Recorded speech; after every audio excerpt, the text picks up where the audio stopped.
परराष्ट्र मंत्रालयाने स्पष्ट सांगितले आहे की पासपोर्ट हा भारतीय नागरिकत्वाचा पुरावा नाही.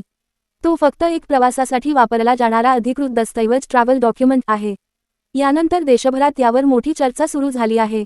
एक आश्चर्याची गोष्ट म्हणजे तुमच्याकडे पासपोर्ट, आधार कार्ड किंवा मतदार ओळखपत्र, वोटर आयडी असले तरीही त्यावरून तुम्ही भारतीय नागरिक आहात हे सिद्ध होत नाही.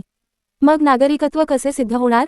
कारण पासपोर्ट अधिनियम 1967 मध्ये स्पष्टपणे नमूद आहे की कोणतीही व्यक्ती एनी पर्सन वैध प्रवास दस्तऐवजाशिवाय भारताबाहेर जाऊ शकत नाही. येथे भारतीय नागरिक असा शब्द वापरलेला नाही, तर व्यक्ती असा उल्लेख आहे. म्हणजेच कायदाही पासपोर्टला नागरिकत्वाचा पुरावा मानत नाही. जर पासपोर्ट परदेशी नागरिकांनाही विशिष्ट परिस्थितीत दिला जाऊ शकतो, तर तो नागरिकत्वाचा अंतिम पुरावा कसा ठरेल? आधार कार्डाबाबतही सर्वोच्च न्यायालयाने स्पष्ट केले आहे की आधार हा केवळ ओळख पटवण्यासाठीचा दस्तऐवज आहे, नागरिकत्वाचा पुरावा नाही. तसेच मतदार ओळखपत्र, वोटर आयडी तुम्हाला फक्त मतदानाचा अधिकार देते. तेही नागरिकत्वाचा अंतिम पुरावा मानले जात नाही. असे म्हटले जाते की 1987 पूर्वी जन्मलेल्या व्यक्तींसाठी जन्म प्रमाणपत्र बर्थ सर्टिफिकेट नागरिकत्व सिद्ध करण्यासाठी महत्त्वाचे ठरू शकते.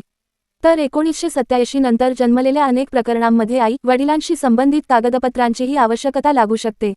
मात्र इथे एक मोठा प्रश्न निर्माण होतो.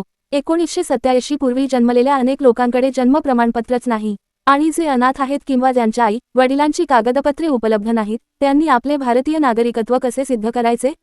याबाबत तुमचे मत काय आहे? कमेंटमध्ये नक्की सांगा. अशाच महत्त्वाच्या आणि माहितीपूर्ण अपडेट्ससाठी आमचे पेज फॉलो करा आणि हा व्हिडिओ नक्की लाईक करा.